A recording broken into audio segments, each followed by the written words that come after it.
Hello, everyone. Children, I hope you all are enjoying these sessions.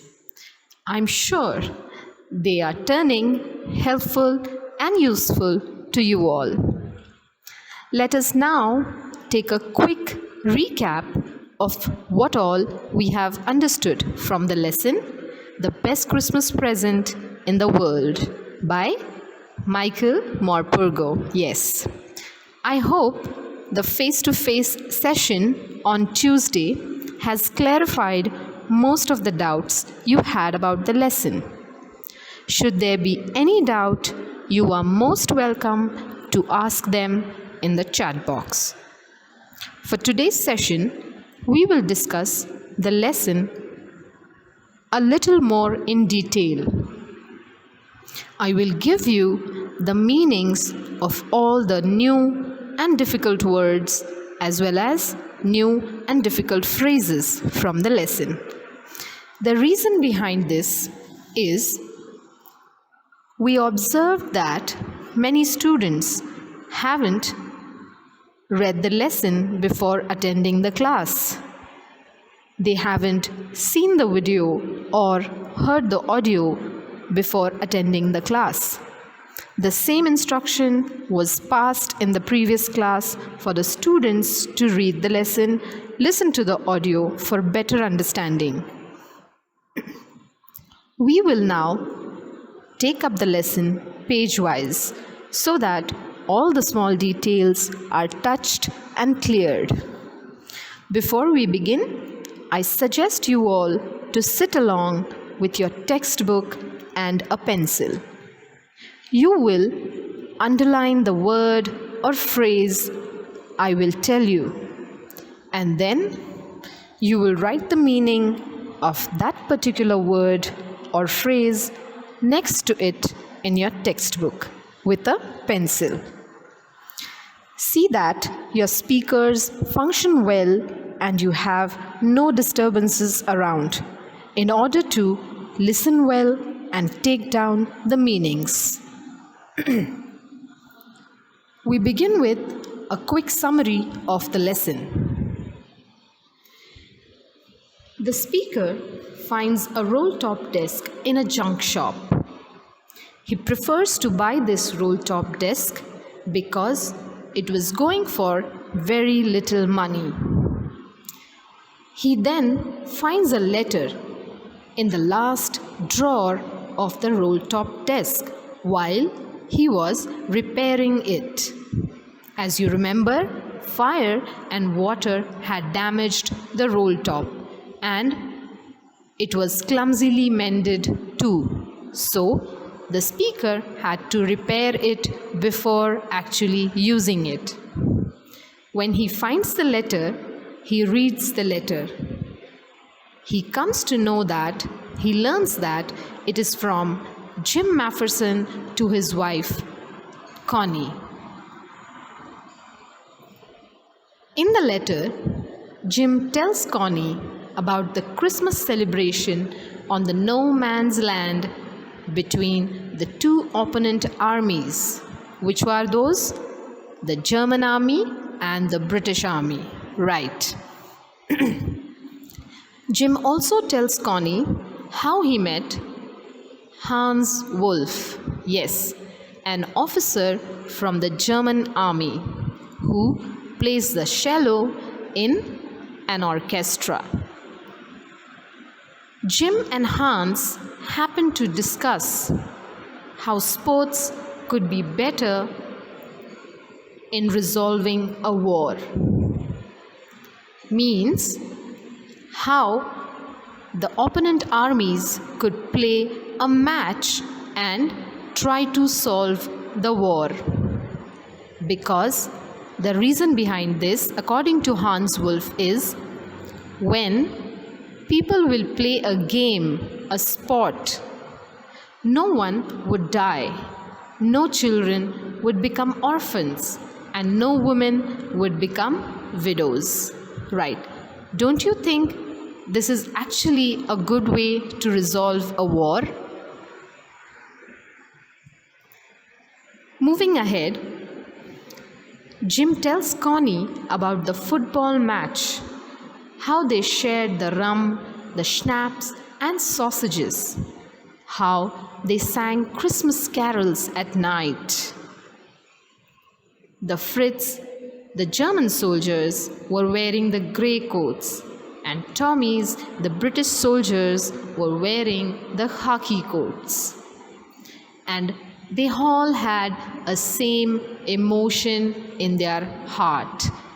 And what was that emotion? They all longed to go back home, meet their families, and stay with them. On finding this letter, the speaker also understands that this is an important letter for Connie and it must reach her. The speaker therefore tries to deliver the letter to Connie. He goes to Connie's house in Bridport. When he reaches there, he learns that her house is nothing but a burned out shell. She was kept in a nursing home in Burlington House. Speaker inquires in her neighbors, and the neighbors happen to tell the speaker that her house caught fire because of the candles that she lit in her house in place of using electricity. So the speaker makes a move towards the Burlington house. He goes there to give the letter to her. On seeing the speaker, she thinks he is Jim and that it is the best Christmas present for her. Of course, coming back of her dearest husband is the best Christmas present for her. Now, I request you all to turn to textbook page number 9. Look for these new words, underline them, and write the particular meaning beside the word. Page number 9. Oak, a durable wood. A durable timber. Timber is nothing but wood. Oak is used to make furniture. Okay? Clumsily mended. Clumsily mended means carelessly repaired. Repaired in a careless manner. Going for very little money means being sold at a very low price.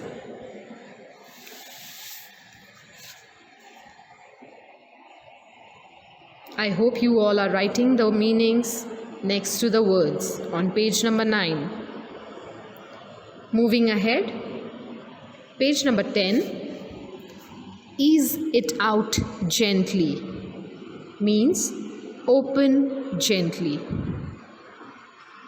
The speaker tried to ease the drawer out gently means he tried to open the drawer in a gentle manner. But did it help? No. So he used brute force. Brute means violent. Okay?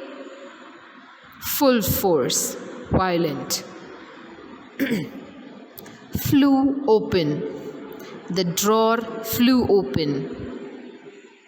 Means the drawer suddenly opened. When the speaker applied brute force, the drawer suddenly opened. The address read. How are you going to say this? The address read and not the address read. Okay? The address read. This phrase means the address on the envelope was. Whose address was written on the envelope? Yes, it was Connie's address written on the envelope. Happier frame of mind This phrase means a positive mindset. Okay, this is the last word on page number 10. Happier frame of mind means a positive mindset. Turn to the next page now, page number 11. Lads. Don't shoot, lads. Lads here means young men. And who are these young men? Yes, they are the soldiers. Okay? No man's land. I explained this already when I explained the lesson. No man's land is the unowned or undisputed land between two different countries, two opponent armies. Okay? It's disputed. The dispute is who will use it.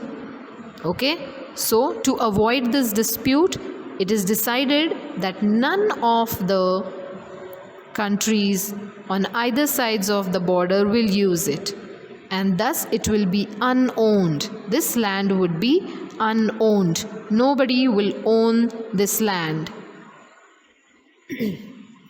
Not a rifle between them. Remember, when the soldiers started walking towards the Britishers, the German soldiers started walking towards the Britishers, they had no rifle between them. Means they walked towards the British soldiers without any weapons, without any ammunition.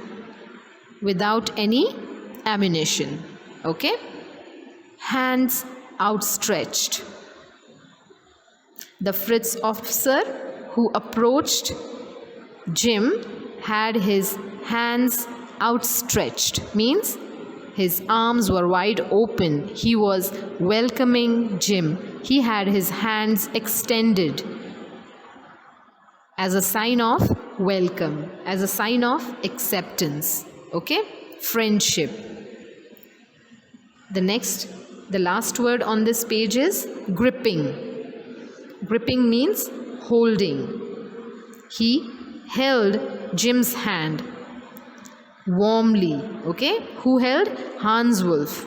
He gripped or held Jim's hand warmly. And what did Hans Wolf do apart from serving in the army? He was a cello player. Yes. Cello is a musical instrument from the violin family. This instrument resembles a violin. Okay? Page number 12. Now, there is a famous writer mentioned on this page, Thomas Hardy. There are many other books by Thomas Hardy. Okay? The one that is mentioned here is Far from the Madding Crowd. And the words Bathsheba, Gabriel Oak, and Sergeant Troy are all the characters of the story Far from the Madding Crowd. Okay? It's a very popular book, Far from the Madding Crowd. Another popular book by Thomas Hardy is Jude the Obscure. Jude the Obscure. I would surely recommend you to read this book, Jude the Obscure. Okay, so Bathsheba, Gabriel Oak, and Sergeant Troy are all characters from the story Far from the Madding Crowd, written by Thomas Hardy. The next one, Keep Out the Cold. Remember, the two officers, that is Jim and Hans, were stamping their feet, clapping their hands, and cheering to keep out the cold. Keep out the cold means stop feeling cold. To stop feeling cold, they did these physical activities. And you know, as you have studied science, when you do physical activities, your body becomes warm, thus keeping out the cold. Okay? The last word on this page, mingling, means mixing. Mingling. means mixing. Moving ahead, page number 13. Run out. Run out means finished. Okay, the rum and the sausages had run out. They had finished. Drifting. Drifting means moving away. The grey-coated men means which army? Yes, the German army. The German army started moving backwards into their trenches. Okay, they started drifting back into their trenches. Carols. Many of you asked these questions. Ma'am, what is the meaning of this word carol? Now, carols are religious folk songs associated with the festival Christmas. Okay? These are songs particularly sung on Christmas. Like the one which is mentioned here, Silent Night. Okay? And it is also given here in German. In German, Silent Night becomes Stille Nacht. Stille Nacht. Okay? The next word is rousing. Rousing means exciting or strong. Now, the boys on either sides gave each other an exciting and strong chorus. Okay? A very enthusiastic chorus from behind. The next word is goodwill. Goodwill means the friendship, the cooperation that was between both the armies. Okay? Treasure. I will treasure means I will keep this as a precious memory. I will keep this as a precious memory. I will treasure this as long as I live. Hans Wolf says this line. By this, he means that I will treasure this, I will keep this memory preciously in my heart as long as I live. Which memory is he talking about? Yes, the Christmas celebration on the no man's land. Okay? Moving on to page number 14.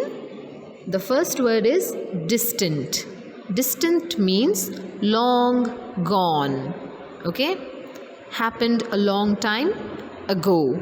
Distant, long gone. There's a phrase, walking his dog. When the speaker reached Bridport looking for Connie, he asked a boy who was walking his dog. Walking his dog means the boy was taking his dog for a walk. The boy was walking his dog means the boy was taking the dog for a walk. Gaping. Gaping means wide open. The roof of Connie's house was gaping, means it was wide open, as her house had burned down. The last word on this page, whereabouts. Whereabouts means the place where someone or something is. The place where someone or something is. Okay? Next page. Lopsided. Now, what was lopsided? There was an angel lopsided on the Christmas tree in the Burlington nursing home. Christmas was being celebrated in the Burlington nursing home. The matron, all the patients, all the nurses were celebrating Christmas by, putting up paper chains, and a Christmas tree was decorated and kept in the corner of the nursing home, and there was a lopsided angel on top. Lopsided means tilted. Lopsided means tilted. Okay? Matron. This word means the head nurse or the nurse who is in charge of the nursing home, in charge of the institute. Conservatory. Conservatory means a building which has walls and roof made up of glass. Okay, like the greenhouse. Can you connect? A greenhouse has walls made up of glass and roofs made up of glass. And same is with the conservatory. Okay, conservatory is a building with glass walls and glass roof. Now, Connie was sitting in a wheelchair. Her hair were pinned into a wispy bun. Bun means rolled up hair. Okay, bun is all the hair is rolled up and tied together. Now the bun was wispy, means feathery. Okay, the bun was wispy, means feathery. When she looked at the speaker who had come to meet her, when she looked at the visitor, she kept looking at him vacantly, means emptily. Okay, she had nothing in her mind, she had nothing in her head. She kept looking at the speaker vacantly. Recognition. When she recognized who the person was, her face lit up, her eyes lit up. Okay, so recognition means recollection, remembering. When she remembered who that person is, her eyes lit up. Recognition means recollection. We are on the last page of the lesson now. I hope you all are underlining the words and writing down the meanings next to that word. Okay, we are on the last page of this lesson, that is page number 16. The first word is stroked. When the speaker handed out the letter to Connie, she stroked the letter, means she touched the letter. And how did she touch the letter? She touched the letter tenderly. Tenderly means gently. She touched the letter gently. The last, reached out. Reached out. She suddenly reached out and took the speaker's hand. The speaker was handing out the letter to Connie, but Connie reached out and took the speaker's hand. Reached out means she made an effort and took the speaker's hand in her hand. Okay, she reached out to the speaker's hand means she made an effort to take the speaker's hand in her hand.